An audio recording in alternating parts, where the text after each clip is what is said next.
What's up guys, how you doing? Welcome to another video, and today we've got a good old-fashioned Q&A video. I apologise for the sound of my voice. I've not been too well, I'm still not well, but I'm committing to it, getting a video ready for you guys because you need to see one. Didn't manage to get to one last week because I was ill last week too, but I'm recovering a bit, gonna get the video out there ready for you guys. Good old-fashioned Q&A. So I put a message onto my Instagram asking for questions. I put one onto YouTube as well, on the YouTube community page, and I've also had a ton of messages sent to me recently that I just have not managed to keep on top of in terms of the responses. As my channel has grown, the communication has been more and more, and you guys who've messaged me before, you'll know that I always try to reply to every single message I get. But sometimes I go through periods of time where I get literally hundreds of messages and it's really hard to keep on top of everything. So I'm going to try and get some of those into the video today as well. Before we get into it, I'm going to ask you guys to do all the usual YouTube stuff for me. Hit the like button, helps me out loads and loads on my channel. Really, really appreciate it. Don't forget to subscribe if you haven't already. Loads of other videos to come on my channel really soon. So I'm going to try my best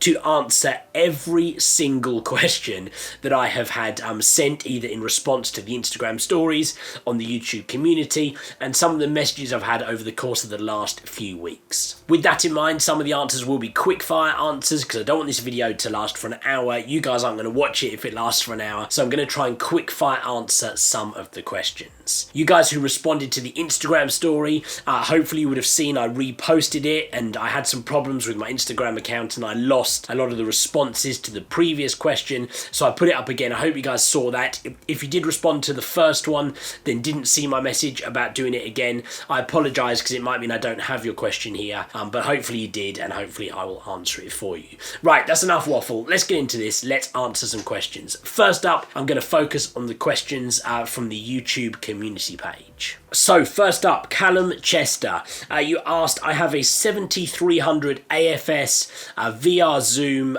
Nikon lens. Do you mean Nikon lens, maybe? Would you recommend me getting an 18-300 or 28-300 for a wide angle as well as aviation photography? So, look, aviation photography largely during the daytime. Those lenses, they have slightly slower apertures, and they're probably going to be like f4, f5.6.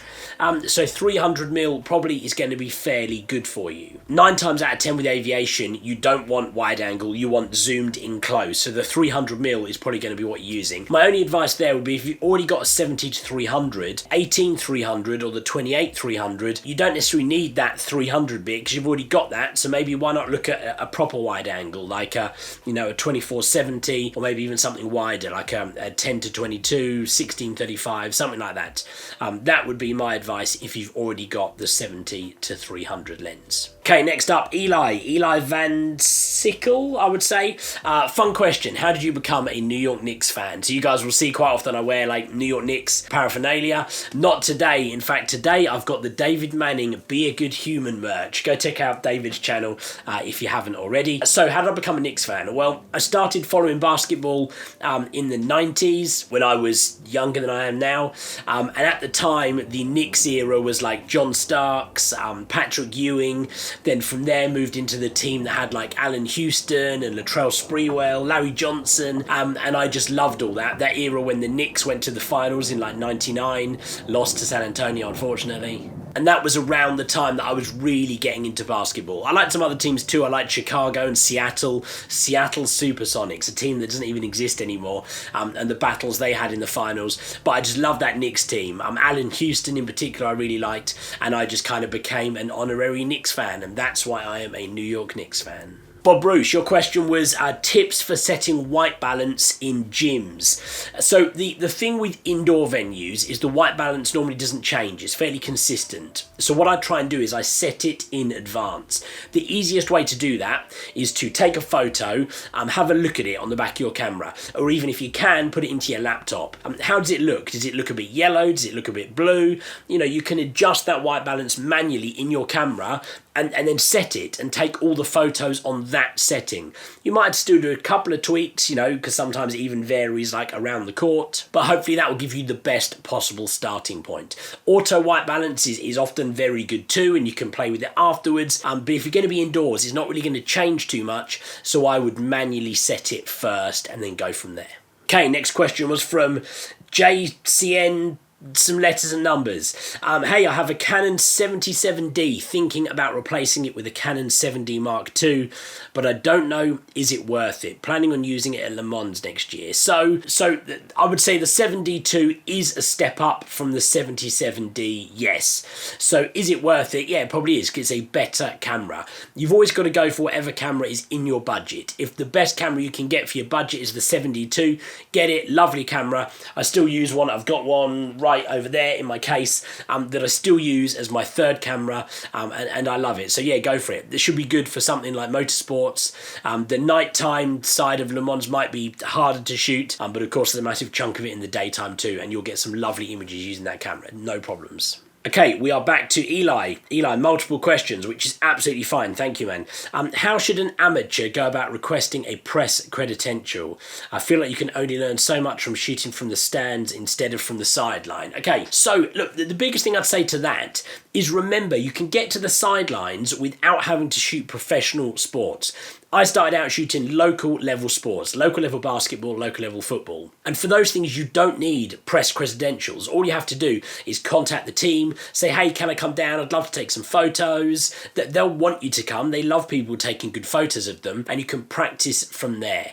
How does an amateur then get actual press credentials? Well, the answer is 9 times out of 10, you can't. You have to, if you're going to apply for an actual press credential, it has to be because you deserve that accreditation in some way. So either you're working for a media outlet or a press outlet, or you will be distributing to those yourself. So that's probably the answer to that. In all honesty, a complete amateur who just wants to take photos for themselves would struggle to get press credentials in most kind of professional sports events. Eli, you had another question, which is cool. What are the most difficult parts of shooting basketball? I'd say the hardest part about shooting basketball is it moves very, very quickly.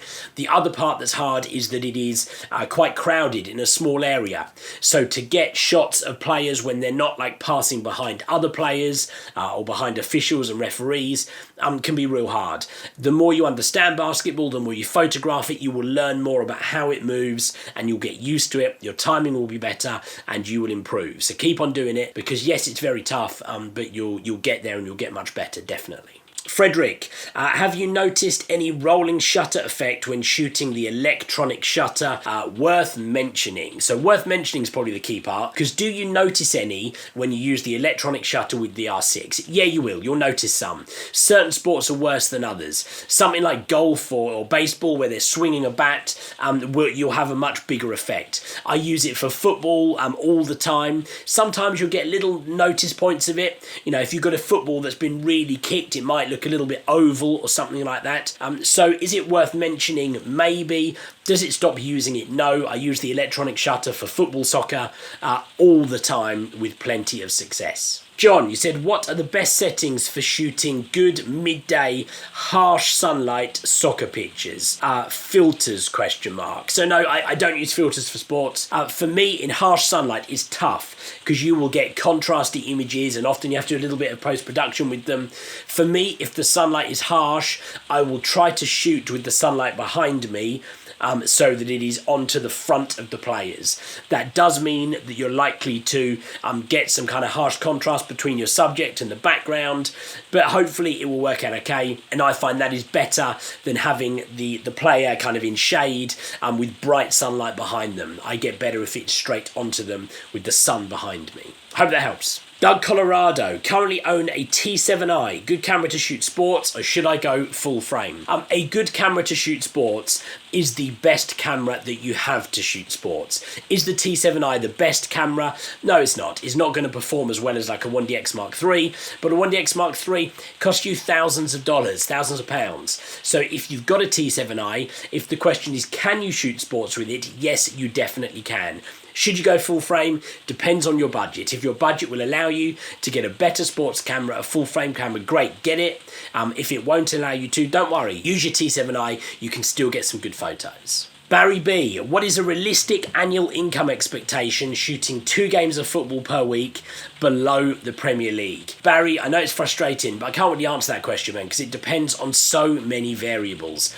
If you're just turning up purely on commission, the salary would not be fantastic. If you're working for a team and they're paying you like a flat rate to go shoot those games twice a week, maybe they're paying you for your editing time, etc., etc., well, you can earn good money. I mean, there are photographers who work for teams full-time and earn a full-time salary. There are others who only go shoot games once, twice a week on commission and earn very little from it. So my advice to anybody would be, don't expect a full-time salary purely from shooting sports. Diversify your income, do other types of photography, even mix it in with some non-photography work. It doesn't stop you, living your dream of being a professional photographer and doing some other bits alongside it to make it into a full-time income. I hope that helps. Okay, that is all the questions from the YouTube post. So let's move into the Instagram responses to the stories. First up, we had Stainsy. Stainsy, that is an Instagram username right there. How did you get started? I started photographing basketball. Unlike most UK sports photographers, I did not start with football. Started shooting basketball, just a local team. I play basketball, that's how I got into doing that.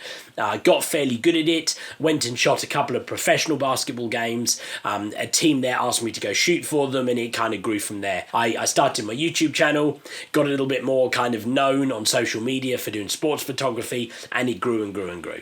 Stainsy, you also asked what laptop is best to use. Loads of answers to that question. The biggest one is probably whether or not you want to use a Mac or a PC. I have never used Mac, so I don't use an Apple PC. An Apple laptop. I use a PC laptop. Mine is a Lenovo ThinkPad. I like it, find it really good. I got a real top spec one, so it's fast, and I love it. Built like a tank. So for me, it's a Lenovo ThinkPad, but a lot of people will say that an Apple laptop is the best way to go. The new M1 chip ones are supposed to be amazing and will outperform a PC, but they're also a lot more expensive, so depends on your personal choice. NYK All-Star, is that New York Nick All-Star maybe? Good man if it is. Have you ever used the Canon 400DO version 1 on your R6? I'm afraid I have not, so I can't really comment, but I imagine it will work well because I, so far, have not really seen a lens that doesn't work pretty well with the R6, so give it a go. AK Celiaut? Sorry, I'm going to pronounce these names badly. What do you think about third-party lenses? No problem at all with third-party lenses. I've used a lot of them. Primarily for me, I've used Sigma ones when I'm looking at third-party lenses. I used a Sigma 1835 for a long time. Loved that lens. No problem with third-party lenses. Nate R Photography asked, how do you gain more exposure? So for me, exposure came mostly through my social media channels, so Instagram and in fact YouTube. It's crazy how many sports photography jobs I've had come to me through inquiries of stuff on my YouTube. So exposure, really, social media, get yourself out there, posting, share your photos as much as you can. George Got Photography said if you could only take one lens. So assuming you mean for sports, it would be my 70 to 200. If you mean like my everyday photography, the lens I carry and use the most is my 24 to 70. Charlie Tompkins, to rent an R6 or 1DX2 for a poorly lit velodrome. My 7D2 will be the backup using glass. So I would say either of those two. They're both really, really good in low light, so either of those two will do you fine. Obviously you've got the mirrorless with the R6, the 1DX Mark II is DSLR, both fantastic cameras, both good in low light. You'll be fine with either of those. TP Visuals, advice for a 16-year-old sports photographer. Can you rate my photos? Rating the photos, I'll talk about in just a bit. Advice for a 16-year-old sports photographer. Take photos as much as you can. Photos. Get feedback, get critique. I can see you've asked me to right there. I'll talk about that in a second. But take photos as much as you can. Photos.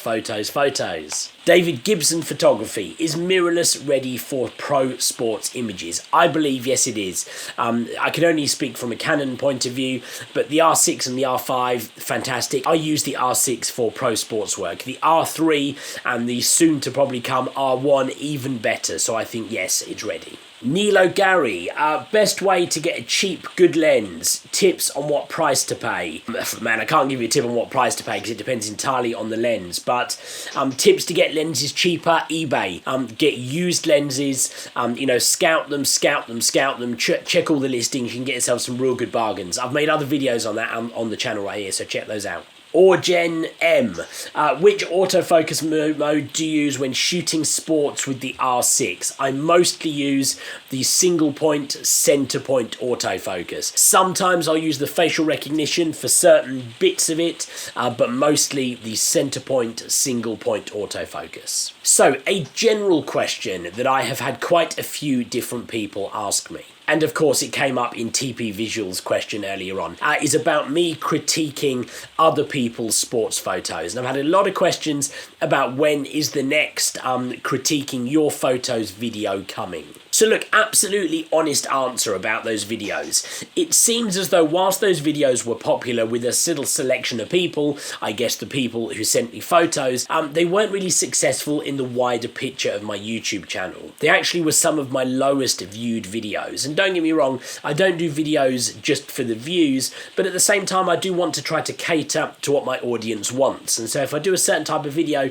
with very low views, I do have to take that into consideration when making future videos. What I will say though is I intend on growing the critique side of our Facebook group that I currently have. We've got a great little community on Facebook. It's for members of my Patreon page. So if you do want to check that out, look at the Patreon page. It's the link in the description. That gives you access to the Facebook group. In there we do a lot more. I'm going to spend a lot more time critiquing individuals' photos. There's some other great photographers in there as well, including a few pro sports photographers, and we critique each other's work in there all the time. So come and be a part of that if you want to. I intend on making like a set monthly critique session within that Facebook group. So check it out, Patreon link below. So look, I think that just about rounds off our quick fire questions. I hope that was okay for you guys. I hope you enjoyed it. Going to do these a bit more often. I'm actually going to do a live Q&A on the channel right here in the next few weeks. So keep an eye out for that. The best place to spot that is on the YouTube community page or on my Instagram channel or my Twitter. Twitter at Rob Sambles Photo, Instagram at Rob Sambles Sport. So go follow both of those and you'll be able to see what we're doing in terms of the live Q&A. If you did enjoy this video, make sure you hit the like button. Don't forget to subscribe if you haven't already. Thank you very much for watching. I'm going to go drink some Lemsip, try and get this voice back to normal, and I will see you guys on the next video.